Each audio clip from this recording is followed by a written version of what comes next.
Selamat siang, perkenalkan nama saya Jonathan Richard Sinaga. Saya dari Antan C dengan NIM 22168. Pada siang hari ini, saya akan menjelaskan praktikum dasar perlindungan tanaman pada acara yang pertama dengan judul Morfologi Umum Hama Tanaman.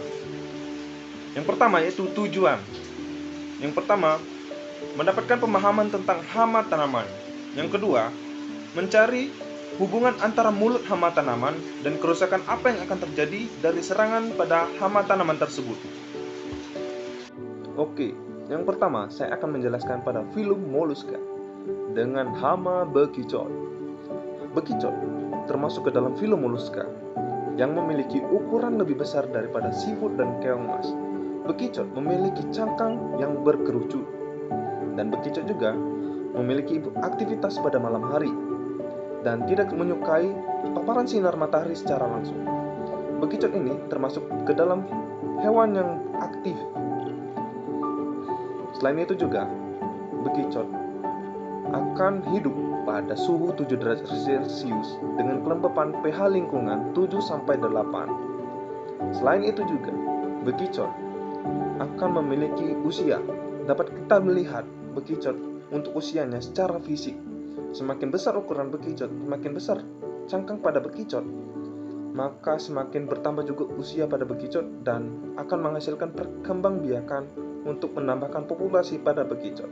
Selain itu juga, bekicot akan memakan seluruh bagian tanaman seperti pada batang, daun, buah, tanaman yang sudah mengering. Bahkan tanaman yang masih muda juga dapat dimakan oleh bekicot. Akan tetapi, tidak semua tanaman itu dimakan bekicot. Secara umum, bekicot hanya memakan satu bagian saja, dan tidak semua bagian. Ada juga semua bagian, tetapi tidak sering kita lihat pada bekicot seperti itu.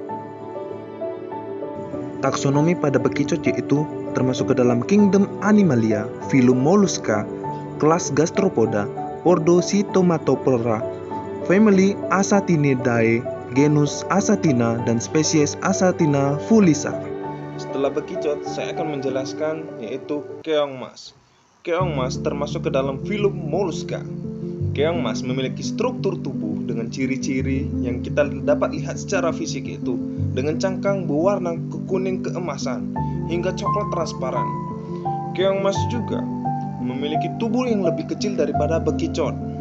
Selain itu, keong mas mampu berkembang biak secara signifikan atau secara cepat, yaitu di dalam seminggu keong mas mampu bertelur hingga 500 telur dengan ketinggian 10-15 cm di atas permukaan air atau di tempat yang kering.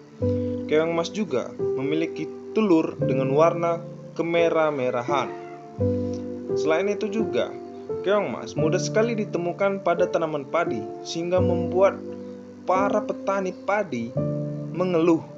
Selain di dalam perkembangbiakan yang sangat cepat, keong mas juga mampu mengeluarkan biaya bagi petani yang lebih besar di dalam pengendalian hama. Itulah keong mas sangat merugikan di dalam pertanian. Klasifikasi keong mas yaitu dengan kingdom Animalia pada filum Mollusca, dengan kelas Gastropoda dengan ordo Pulmolata, family Ampullaridae dengan genus Pomaceae, dengan spesies yaitu Pamaceae canalisula.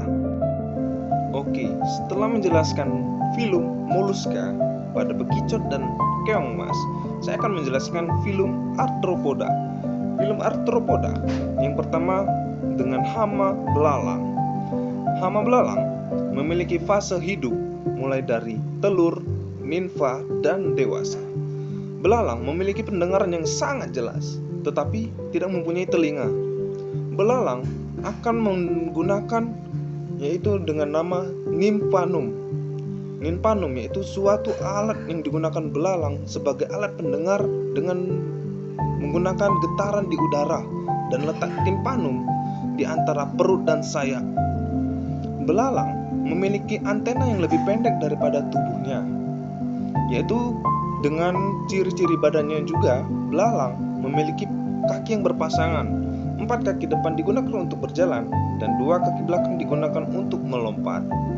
Selain itu juga, belalang memiliki sayap tetapi sangat jarang digunakan di dalam kehidupannya. belalang juga biasanya memiliki hidup dan memiliki pasangan. Untuk belalang betina memiliki tubuh lebih besar daripada jantan, yaitu belalang betina memiliki ukuran itu antara 70 sampai 88 mm, sedangkan belalang jantan memiliki ukuran yaitu 46 sampai 66 mm. Itulah yang membedakan dari struktur dan ciri-ciri secara fisik pada belalang betina dan jantan. Dan itulah penjelasan dari fase fisik dan kehidupan dalam pendengaran dan sayap pada belalang. Klasifikasi belalang yaitu Kingdom Animalia, filum Arthropoda, subfilum Mandibulata, dengan kelas Insecta, ordo Orthoptera, family Acridae, dan genus Phalanga. Oke, setelah menjelaskan belalang, saya akan menjelaskan juga yaitu kumbang merah. Kumbang merah termasuk filum Arthropoda dengan kelas Insecta. Kumbang merah termasuk hama yang sangat merugikan di dalam pertanian, karena kumbang merah mampu memakan daun secara signifikan. Selain itu juga, kumbang merah memiliki tubuh lebih kecil daripada belalang. Ya, tentu saja. Dan kumbang merah juga memiliki tubuh dengan kaki yang sangat melebar atau meluas, dan antena yang ada di kepalanya itu sedikit panjang daripada tubuhnya. Dan antenanya ini juga digunakan sebagai aktivitasnya sehari-hari. Dan kumbang merah juga memiliki badan yang berwarna merah dan ditandai dengan sisik berwarna hitam. Klasifikasi kumbang merah yaitu kerajaan Animalia, filum Arthropoda, kelas Insecta dengan ordo Coleoptera, family Sulciranidae, dengan genus Rhizoporus, dengan spesies R. ferruginus. Oke, sekarang kita masuk ke dalam filum Chordata, yaitu kelelawar. Kelelawar merupakan satu-satunya mamalia yang dapat terbang dengan kedua kaki yang di depannya yang digunakan sebagai sayap. Kelelawar juga termasuk ke dalam ordo Chiroptera dan spesies Megaderma spasma. Kelelawar dapat kita jumpai pada gua, rumah, yang pada gedung, dan atap rumah pun dapat dijadikan sebagai tempat tinggal kelelawar. Dan kelebihan kelelawar yaitu dapat terbang pada malam hari. Mengapa kelelawar dapat terbang pada malam hari? Karena kelelawar memiliki suatu getaran suara antara kelelawar lainnya, sehingga itu menjadi suatu sinyal atau suatu jalan untuk kelelawar dapat terbang malam hari dan tidak menabrak benda-benda yang ada di depannya atau pepohonan yang ada di depannya. Itulah kelebihan kelelawar dapat terbang pada malam hari. Selain itu juga, kelelawar dapat memakan reptil yang kecil seperti pada kadal. Selain itu juga, kelelawar dapat memakan belalang, kupu-kupu, bahkan buah-buah pun dimakan oleh kelelawar. Kelelawar memiliki tipe sayap lebar dan sayap kecil. Sayap lebar memiliki hidup di luar alam dan sayap kecil memiliki alam yang tertutup. Dan kelelawar termasuk ke dalam kerajaan Animalia dengan filum Chordata, termasuk ke dalam kelas Mammalia dan infrakelas Eutheria dengan superordo Lauracetia dan ordo Chiroptera. Ukuran tubuh kelelawar itu dengan lengan bawah 53 sampai 58 mm, telinga 32 sampai 39 mm, besar dan tegak. Betis 29 sampai 32 mm. Pada kaki belakang yaitu memiliki 14 sampai 17 mm. Total panjang badan kelelawar 65 sampai 95 mm dengan berat bobot 40 sampai 60 gram. Oke, setelah menjelaskan kelelawar, saya akan menjelaskan burung pipit. Burung pipit termasuk ke dalam filum Chordata yang memiliki ukuran tubuh kecil dengan ukuran tubuh 10 cm dan berat 5 gram.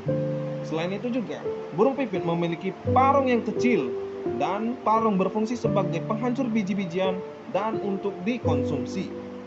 Burung pipit juga mudah sekali ditemukan pada daerah persawahan dan perkebunan yang memiliki banyak biji-bijian. Selain itu, burung pipit menjadi hewan yang sangat merugikan bagi para petani. karena burung pipit akan datang secara berkelompok pada saat musim panen padi tiba, sehingga membuat para petani menjadi kewalahan di dalam mengatasi masalah ini. Setelah itu, saya akan menjelaskan dan menyebutkan taksonomi pada burung pipit pada gambar berikut ini dan sebagai gambaran contoh burung pipit dan makanannya. Burung pipit termasuk ke dalam kerajaan Animalia dengan filum Chordata, kelas Aves, dan ordo Passeriformes, termasuk ke dalam family Estrididae dan spesies Estridid vinces. Dan inilah contoh makanan pada burung pipit. Oke, dari penjelasan praktikum acara yang pertama, dapat kita tarik kesimpulan, yaitu yang pertama, kita dapat mengenal nama-nama hama dan serangan seperti apa yang dilakukan pada hama tersebut. Yang kedua, kita dapat mencegah dari serangan hama tersebut sebelum kita melakukan tanaman atau budidaya tanaman yang akan kita rencanakan. Dan yang ketiga, kita dapat mengenal hama lebih banyak dan mengenal lebih dalam lagi seperti pada taksonomi dan morfologi pada hama-hama yang kita kenali dari pelajaran ini. Dan itulah kesimpulan yang saya dapatkan dari praktikum acara 1 ini. Saya, Jonathan Richard Sinaga, mengucapkan terima kasih.